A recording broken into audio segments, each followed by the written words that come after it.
got a notification. Oh, Sonda. Oh, doesn't matter. Oh, the movements in sync. Welcome back to Park Your Thoughts, a place to park your thoughts and hopefully understand them. I'm getting better at that, actually. Exactly. I am getting better. Today, I am with, you introduce yourself. Yes, my name is Reese. That's a strong yes. Yeah. Power, you gotta put a power. Yes, my name is Reese. Fun fact, Sean's cousin. Blood. Blood. What else do I say? Do I tell them that I'm Mr. Progress Playground as well? Yeah. Mr. Progress Playground, yeah. Look, I'm not gonna lie to you, Reese. You're not even plugging your thing. You're just you're helping me be in here. No, fair enough. Yes. Well, Reese, Sean's cousin, aka Mr. Progress Playground, the speech and communication platform which helps people elevate and activate their voice as well. That's why that yes is so strong. Yes, exactly. And today we're gonna be vulnerable. Yeah. That's a good point. Yeah. We are. I think you're gonna be more vulnerable. This is true. This is new to me. You're on my playground now. This is true. Yes, yours. This is true. You're my domain. We're not in front of what's it called? What, a theatre? We're not in the theatre. We're not in a room right now. Yeah, this is true. We're in God's room. Yeah. Fez. God, I know you're watching. You're gonna be proud. I haven't really. This is like the first time I've actually had anyone on, so it's good to not first. Ikra was actually the first person on. Shout out to Ikra. But she wasn't actually on the camera. We just had a conversation and it was lovely. And I don't know how I'm gonna go about this. So you're gonna freestyle it. I guess I would say, what thought do you want to park today? What's on your minds? What do you want to speak out into the world and just be not done with it? I hate saying done with it because it's not something to be done with. It's more to be understood and to be more, what you feel like it could help people out there that's listening, or but do you know what I'm trying to say? It's, something that can help people out, something that's on my mind. I feel like emotions can never be done. They can never be finished. For sure, you're always processing. You're always processing, you're always going through. So what do you want to, put out there? Maybe someone out there can know how to help you as well. Do you know what I mean? No, for sure, 100%. I don't think this whole thing is new to me. This whole thing of processing your emotions is so new to me. It's not easy, man. It's not easy. It's not. And for the longest time, I've been suppressing these emotions, and I'll be absolutely real with you. It started off from the idea of being a man. What does it mean to be a man? Exactly. You always think it's this not conqueror, but this Greek god who has a 10-pack and is able to fight lions off, and we're meant to embody that as a man. But I feel as if it's way more than that. It's the idea of understanding that you are an emotional being, because as human beings we feel before we think, and if we just suppress that and swallow that and completely conform to action instead, then that tiny little feeling, it festers and it grows and grows and grows and grows, and eventually, and especially as a man, because we deal with things through aggression sometimes, it turns and it explodes. That thing explodes. And once it explodes, it leaks onto other people. Domestic abuse, for example, let's say leaking it out into your children as well, into the world in general. You become angry. So that's one thing that I've been dealing with right now, processing my emotions and how to sit in my emotions as well, rather than putting on the mask of, I'm a man, I'm just meant to feel this. I'm meant this is just my experience and I'm just meant to work through it. It's a lot. Damn. Yeah, I know, it's a big thought. It's a big thought. That is a massive thought. It is a massive thought. It's scary. That's a lot. So let's break that down. Okay. So you said, what is your idea of a man? Yeah. So what it was and what it is now, I guess. Let's talk in contrast. What was it then? It was the idea of powering through things, being stern, having a wall, having accolades behind you, maxing out on all your attributes. You know when you go on FIFA or Sims, it's like 99 muscle, 99 intelligence, 1% idiot, stupidity or whatever. I hear you. It's that's what I thought being a man was, but now I'm realizing that being a man is understanding that you are an emotional being and you have these feelings. It's about dealing with these feelings through going on walks, through enjoying the company of your boys or your girls, for example. And then afterwards, once you process them, going out into the world and helping other people, stopping other people from feeling what you're feeling. There was a saying I heard the other day. I'm disagreeing you on that one point. Okay, go on. I don't believe you should stop people from feeling how they feel. Oh no. Did I say Yeah. no. So I think you said something like that. Yeah. But maybe you didn't mean it in that way. No, but no. you said it in that way. Maybe Okay, maybe I'm wrong. No. Or maybe I misunderstood you. That's interesting. But I always feel like you should never make people feel stopping them from doing anything. I actually wrote this down a while ago. I wanted to do a video on it, but I never got around to doing it. The art of letting things happen, or just letting things happen. Like the art of everything. There's always an art for something. But like letting things happen and letting chips fall where they may, because I feel like sometimes you gotta let people go through experiences to make them understand. Because you can talk to someone for so long about something, but experience is the best teacher always. So if you stop them from doing something, it's just never gonna hit the same as an actual experience. Like, don't get me wrong, there's, some very disturbing things that you should stop. But we're not talking in that realm. We're talking more in the, your boy is like, oh, I don't know if I should, have this talk with my girl. And you don't want to stop him from having that talk, but then you don't also want to stop him from not having that talk. Well, this is interesting, yeah. You know what I mean? You just want to go talk, just go have a conversation with your girl. Yeah. Like, okay, you didn't have the conversation and this happened because of it. That's the outcome of not having a conversation. Or the conversation happens and now you two are broken up. See? That's... yeah. That conversation was meant to happen. Feel, do you know what I mean? So... Well, this is interesting. How do you think... When I think about what you're talking about, I think about parenting. Because parents, and especially mothers as well, they want to protect their child from the world, from the darkness of the world. Yeah. So, but really and truly, you're meant to allow them to have this experience. See, I don't know if I can talk on parenting because I'm not a parent, but it's... Okay, if you were a parent then? I feel like I'll be a very free world parent. So you would allow them to have these experiences? Yeah, okay. I'd allow my kids to have a lot of experiences. You know that... Even if they're traumatic, even if you know... Of course you'll be there. No, of course. For them. No, it's more of... I don't know what the saying is. The curiosity thing when they're... Dangerous curiosity. Okay, where your kids...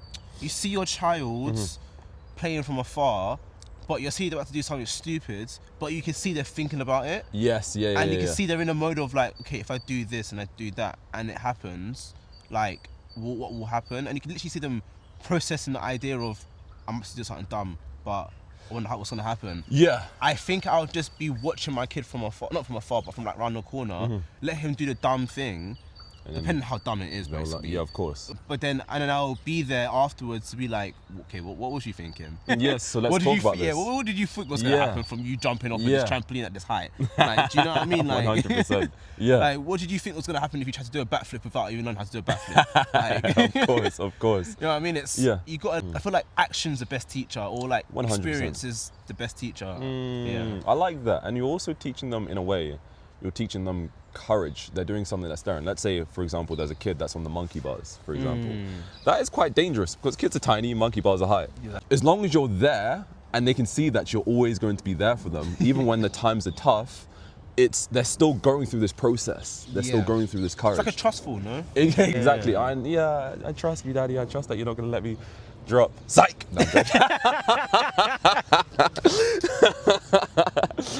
no, it's true. I do like that. Gotcha. Though. No, gotcha.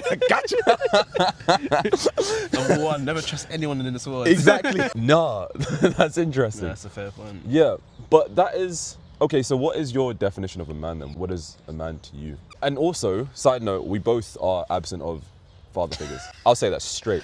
Sorry, it's the way how you said it. Absent of father figures. Yeah. We ain't got no dads. In non-sexy words. They went to get milk. And they got it. They didn't come back. Exactly. Yeah, exactly. Exactly. No, I've always talked about my abandonment issues. It's definitely a big... I think it's honestly the being breadwinner of this damn channel. Yeah, it's true. Because it's such a massive topic. I don't even talk about that side of things for now. I'll talk about something different. My idea of a man, that's such a tough question. What I see in a man is, not even can he lead by example, can you do this, can you do that? It's more, how do you work within a team? Okay. Because I don't know, maybe my thing's more of a human thing. Okay. Minus the manly figure. Because I feel like gender roles, man, female, non-binary, whatever you want to go by, it all depends on you as a human. Cool, you want to be a man. You want to be this manly man, you want to be the breadwinner, you want to be the authoritative figure in your family. Cool. Do you have kids that respect you in that way? Yes. Are you just being an authoritarian, or are you being a leader? Are you being a dictator, or you being the president. What's the difference between? Go on, please. It's more like you found a wife that wants to be a housewife. That's fine. If she wants that role for herself, great. Who's to say to anything to you? For sure. You have kids now. Are your kids responding to the way how you wanna live your life? Are you man enough to see that it's not working and now you've got to come back and adapt a different way, or you just being an authoritarian and just being disciplined and they hate you for it now? Okay, cool. You wanna be a free-willed man. Yeah. But you can see that your free-willedness is now just destroying your kid's life because they've got no direction. Are you man enough now to see that you have to change your ways and be more of a dictator to help guide your kids more and be more of an authoritative figure towards them? Is your wife like does she need the help? Is she struggling? And she said to you multiple times, I need your help to be more present or be more actually hold down a job, and you just want to be on our free world. I don't really be tied down to anything. It's being able to notice your surroundings and notice how do you adapt to what best pleases your surroundings without losing what you believe in. Okay. It's understanding that, okay, cool, I want to be authoritarian, but how is it affecting my kids? Okay, cool, I want to be free-willed, but how... Are we saying kids a lot? Like, a lot of people out there have kids, but it's how is it affecting my surroundings, basically? Okay, cool. You can say that about men, you can say that about women, but it's more being... You can go to any human, like I said before, but being a man for me is... It's being able to understand and to adapt and to see change and seek change, but also not take away from atmosphere and like maybe multiply it. Do you see these qualities in yourself? Certain aspects. Yeah. I feel like I'm very aware. I'm very understanding of people. Yeah. I can get a lot of things out of people. Yeah. And I'm like able to help people talk through things, but I don't think I have that authoritarian side down yet. Do you want that side? Yeah, at a certain point. Why? But I think that comes with age. Okay. For my life side, I think people are just born with it, and like, but they don't have the social aware. I think a lot of people are born with different things. Yeah. And then with age, they are able to adapt new side of things. So like, I take it that this way, but with football, for example. Okay. Like, some people are just natural dictators, or like they're natural captains on the pitch. They know how to like tell people what to do. They want to be the best footballer at a young age, but they know how to talk to people. And a lot of managers see that. I can know that he's 18 years old, but I can tell that he's already going to be the talker on the pitch. But then that's what keeps them on the pitch, because they can do that side of things. This is it. Yeah. Okay. And then there's some players that just can defend really well. Yeah. For basketball, for example, some players are literally on the pitch because they can defend really well, and that's all their job is to go out there and defend the best guy. And then with time goes on, because they're on the pitch because they're defending, they can add new styles to their game because they're playing like they have that. You know what I mean? Yeah. For me, I know that I'm aware. I know that I'm a good empath. I know that. All those keywords and buzzwords and all that type of stuff. Those emotional buzzwords. Yeah, emotional buzzwords. I know I have all of that down pat, but there's stuff that's missing from my game that I know will just come with age. Like being like authoritative, for example. Yeah. I know it's not naturally ingrained in me because I didn't grow up that way. I was never needing to be strict or whatever. Ooh. But I know it's now, as I'm going along with life, I'm being more authoritative with my domain first before I then spread that out to other people. I hear that you mentioned something interesting actually. It's the leadership and team building and all of that. And this is gender roles. Yeah. So talking about gender roles, I had a conversation with someone who was really special to me the other day. I always believed in the idea of I always believed in that there was gender roles existed, and I still do believe that there is something to it. Yeah, for sure, there is something to it. However, the stereotypical nature of it, where this person, the man is the leader and the man is the intellect and all of that stuff, I now realize that is actually BS, because you can actually be with someone as a man who is actually more intellectually inclined or smarter than you in general, who can lead better. I think it's more so now about competence. So just go back to the defender, and the captain might have the brains, the defender might have the brawn or whatever, the strength. If the captain decides to be the defender, it won't work, and the defender decides to be the captain, it won't work. So it's about what you are good at in a relationship, and when it comes to these gender roles, what are you good at? Because there's no point in fixing yourself into this role because society has said, no, you're a man, you must be strong, you must be, there's a lot coming out here right now. Man. Yeah, no, I hear what you're saying. Yeah. But gender roles definitely do exist, 100%. They do. And I always say gender roles aren't a bad thing as long as all parties are happy. Exactly, Like I said 100%. Because I see that's a lot of like tradition, like the trad wife, like the trend. If you want to be a trad wife and you're a woman, that's totally fine. Be that, do that, enjoy it.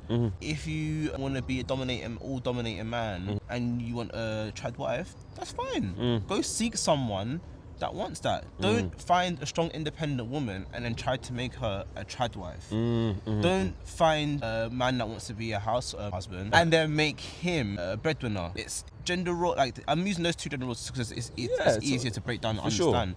But it's gender roles are okay if you find willing participants. Yeah, 100%. You shouldn't force it. Yeah, but then also, to go for what you're saying, I don't think it's bad if people want to take a role that they don't know, as long as they know they don't know it. Yeah. As long as they know that they don't know. You're gonna have to rewind that one for me. They're unaware of it. Okay, brain fart, of course. Yeah, this makes sense. This makes a lot of sense. It's like I wouldn't use a new piece of machine at work and pretend like I don't know it. Yeah, because then you might have 9 fingers. Yeah, afterwards. Exactly. Yeah, that makes a lot of sense. Earlier, I'm a big fan of your content. A massive fan of your content. I nerd out every time I see your page on TikTok, Instagram, wherever. Not on TikTok and YouTube. Yeah, exactly. But there's one thing that I heard you say, it's my field of expertise. Go on. Articulating your emotions and thoughts and feelings. You said you struggled with articulating you want to learn how to articulate your emotions and thoughts and ideas better. You were in a park. Yes. Yeah, You were in your home. That narrows down to all my videos. Yeah, exactly. Basically I got into a fight. Not a fight, it was an argument. Okay. And I knew what I wanted to say. Yeah. But I just couldn't get it out because it's not more about how I'm pronouncing it and like how I'm talking. It's more the frustration and the anger got in front of my thoughts. And but I think honestly though, looking back on that talk, it needed to happen. Because the frustration. Because you're showing the frustration. No, because I was actually talking to Uncle Andrew about this. And he said to me, after the talk, has the person calmed down? Like, has they changed their manners? And I'm like, yeah, he's actually like the sweetest guy now. Yeah. And he was like, yeah, that's funny because I think he needed to hear that explosion. I think people around him had been tiptoeing around him for so long. Yes. And I think if you gave him articulate thoughts, he wouldn't have heard you. Yeah. It's that's interesting. Because literally everyone has noticed the change in him as well. And he has his highs and his lows, and I think he's kind of in a low right now. Yeah. But before, when he was in a low, he was angry and in a low. Now he's in a low, and we just understand that, and we. So you kind of matched him in a way. Yeah. So I met him. Yeah, I met him where he was at. Yeah. I met him where he was at. But then also there was another point that the day after, or a couple of days after, where we had a sit down talk. And we were going back and forth, not arguing, but we were like having a debate going back and forth. But at a certain point, I was like, fuck this. Brother, we're worried about you. Like, we're scared, we get scared for you. Because I said to him, you can go through what you're going through outside. Like, that's totally understandable. There's no, we're not gonna put you down for, going through a tough time. Everyone goes through it, but don't then bring that to us and then get angry at us and then get to a point of where we can't even talk to you now. We're not going to try and solve your life problems. We're not going to try to do this. We understand what to do and how to be around you, so you can give you that space so you can breathe. But we will find a way to help you be alone in a certain activity. That's interesting. So I have some thoughts on that. So when it comes to anger, demonstrating anger, showing that you are annoyed at a specific person, at someone, I think you can still show that through being calm. I understand that emotions are irrational and people are reactive by nature, but at the same time, I think moments like this, for example, if you tell them that you're annoyed at them, but in a very calm manner, that does so much more. Okay, I'll give you an example. So I do agree with you, Yeah. but I don't think I agree with you with this. With this scenario. With Okay. this certain individual. But Okay. continue your point. Okay. I do, because I do want to hear it. Yeah. But I think different people call for different scenarios, and With this guy. Okay. Yeah. So But continue your point. imagine you are someone wants to fight you. They are angry to the point where they want to punch you in the face. Yeah, I had to rewind that one quick. They want to punch you in the face, basically. If you were to approach them in the calmest manner possible, it's a pattern interrupt. They're expecting something, and you've broken that expectation. So now, what happens next? Well, they're in the state of confusion. And that's when when we're in a state of confusion, that's when we're easily malleable, basically. And that's when you hit them with okay, so why are you angry at me? Let's speak about this. Positive words of affirmation, if you want, towards the end as well. And what I've seen is over time, the emotion, the anger, the frustration dissipates. And sometimes they actually start crying. They're just looking for that validation in a way. Yeah, someone to meet them where they're at. Yeah, like how you said before. exactly, yeah. So I totally agree with you, like 100%. With certain But I people. think I did do that, but in an opposite way. Yes. Whereas we were calm with him for so long, and we done what you literally just said, where we kept on constantly meeting him in a higher place. But then that kind of built up her like, I can do and say what I want type of mentality, and I'm just gonna get with it because no one's gonna confront me on this.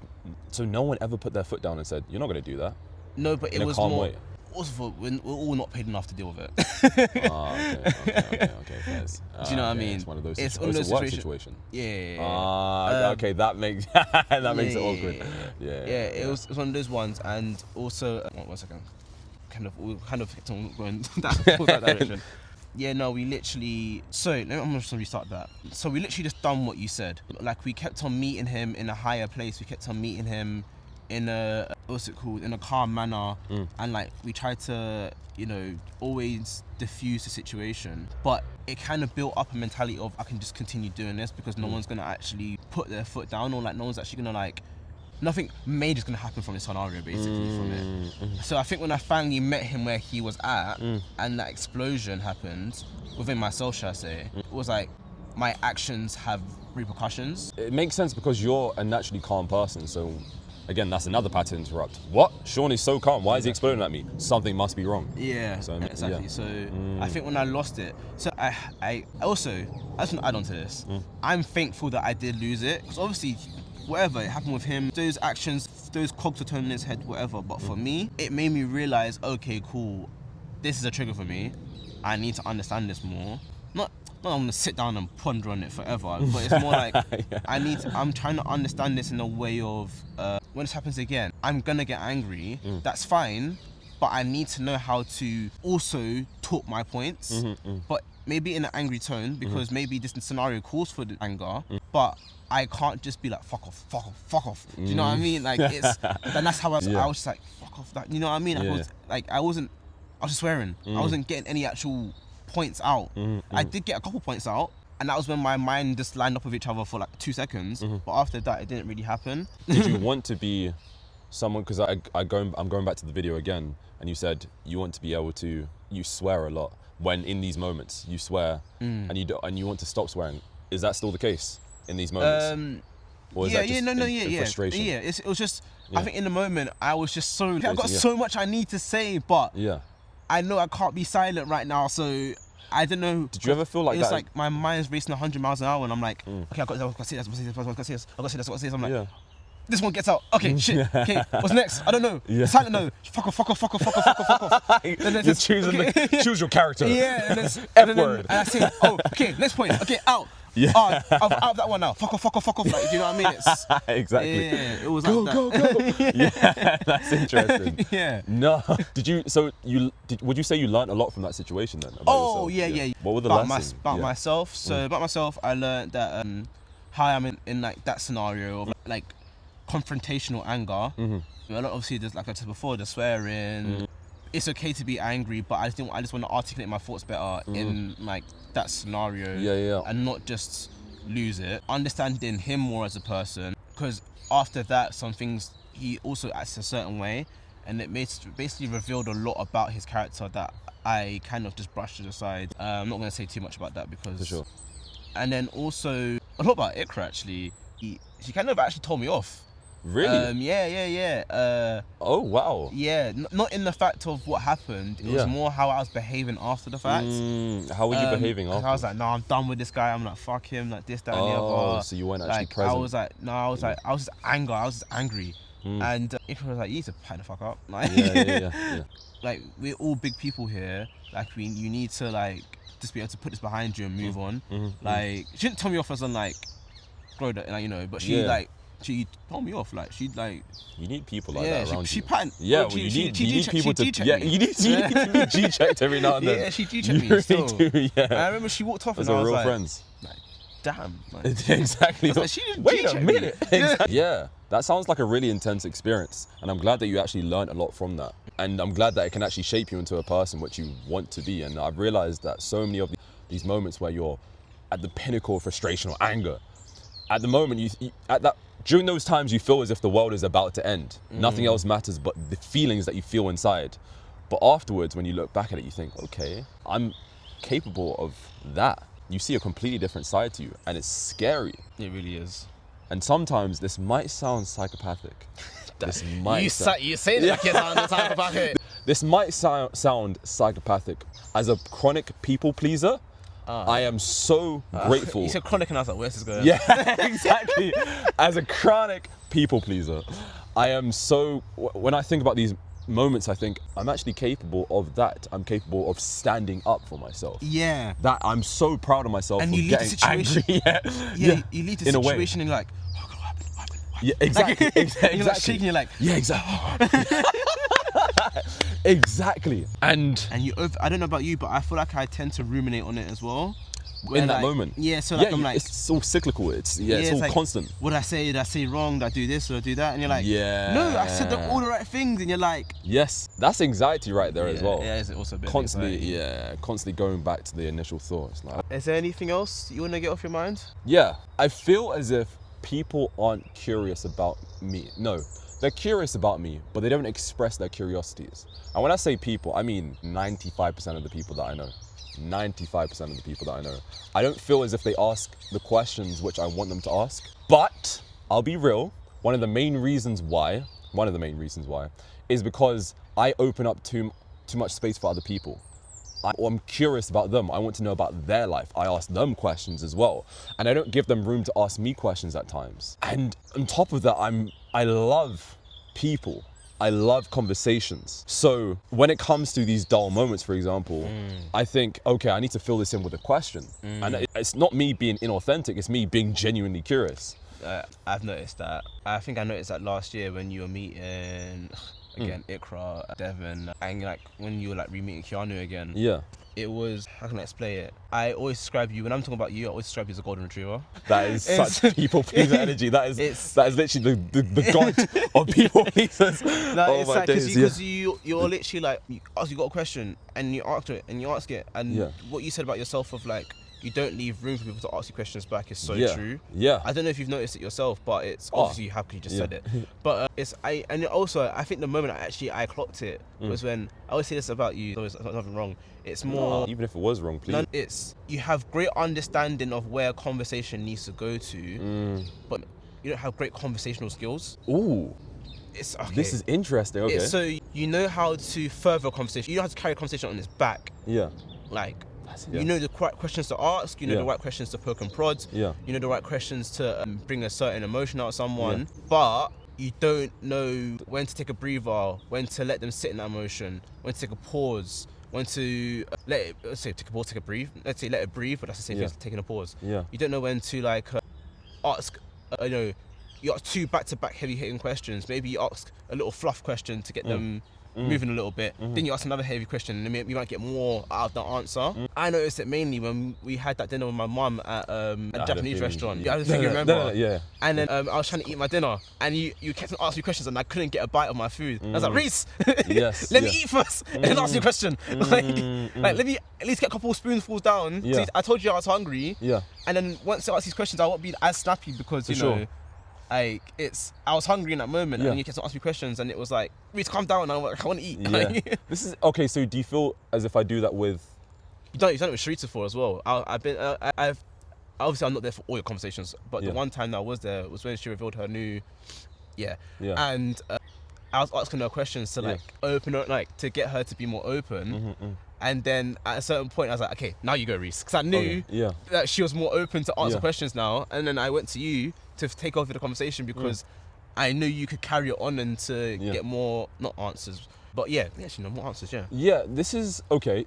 Do you feel as if I'm like this with people outside of the family? With people outside of the family? No, it's less. I don't think they mind it, or people that you've done it to that I've seen, they don't mind it because they're also open people. Yeah. I haven't really actually seen you do it to someone that doesn't really like to answer questions. But also, I think you don't. I think you got an inbuilt like radar to when people don't want to be asked questions, so you don't. Sure. So you don't do it anyway. Yeah. Oh. So maybe that's an aspect of it as well. This is interesting. It's It's why I say golden retriever, because when they're a golden retriever or like a dog, should I say, they see you, they smile for you, and they just don't know when to like to stop, and like you got to push them off to like. So you can okay, reset and then play with them again. And that's what you do with your questions. It's not in a bad way, by the way. No, I know. No, this is interesting. Yeah, I've noticed that this is an interesting insight. Yeah, like I said before. Yeah. You're great at conversations. You can carry it all on its back. Yeah.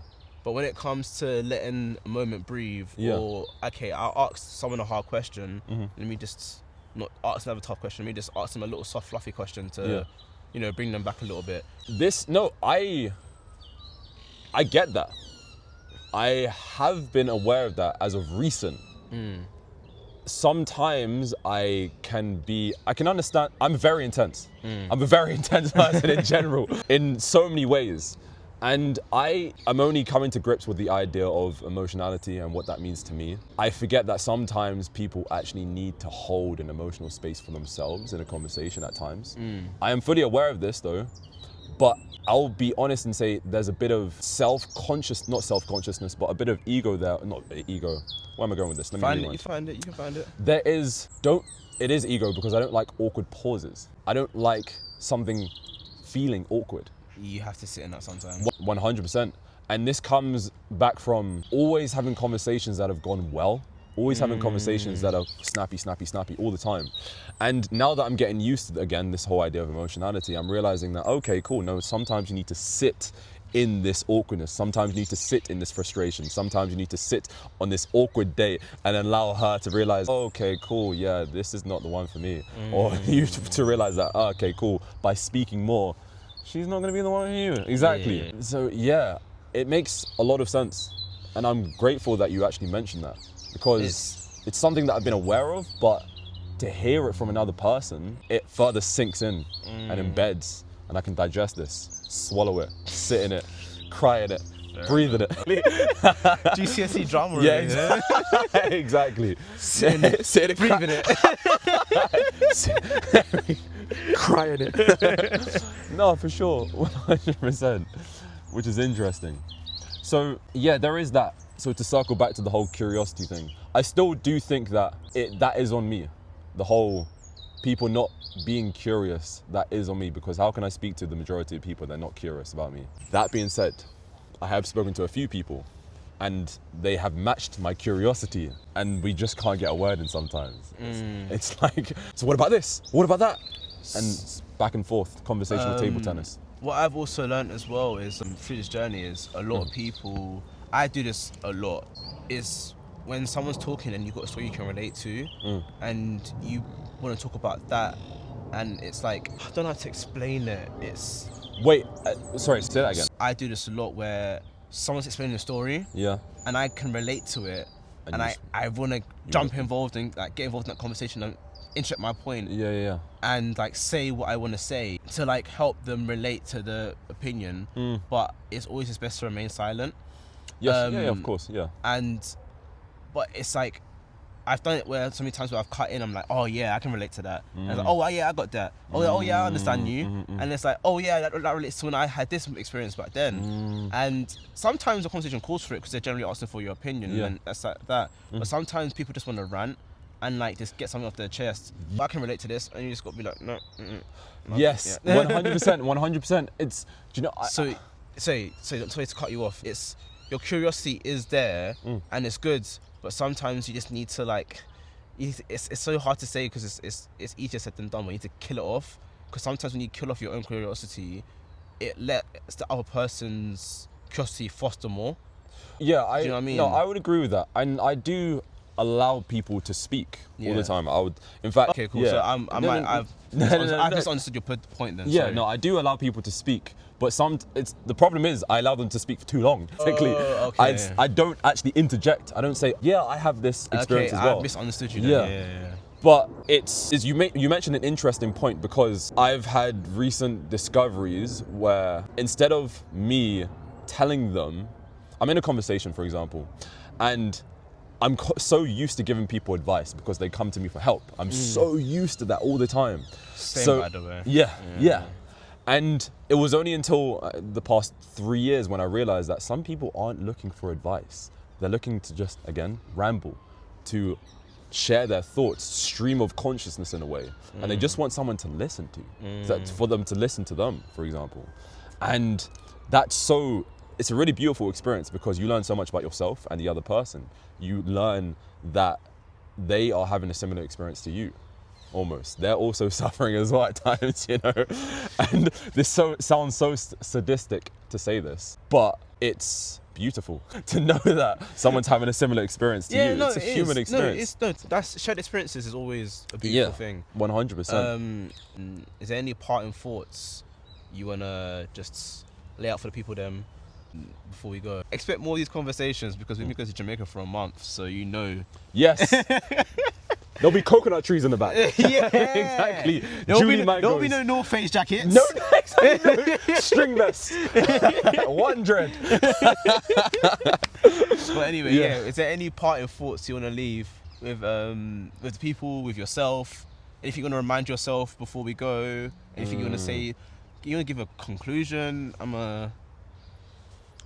Yeah. So to put you on the spot like that, but No, I hear you. There's one quote that ruminates around my mind all the time, and it's not about the pursuit of happiness, but the happiness of pursuit. So whatever you're pursuing right now, enjoy that journey. Enjoy the journey and everything that you're feeling on that journey. And this is a message to you, Reese, as well. Yes, I'm pointing to you, Reese. Anything that you're feeling on this journey, feel it, sit in it, enjoy it, because one day you will look back at that moment and think, damn, I'm proud of myself. I'm glad I went through that. So yeah, it's not about the pursuit of happiness, but the happiness of pursuit. And this ain't no Will Smith movie. Hey, come on, exactly. Can you see why I think so deeply now?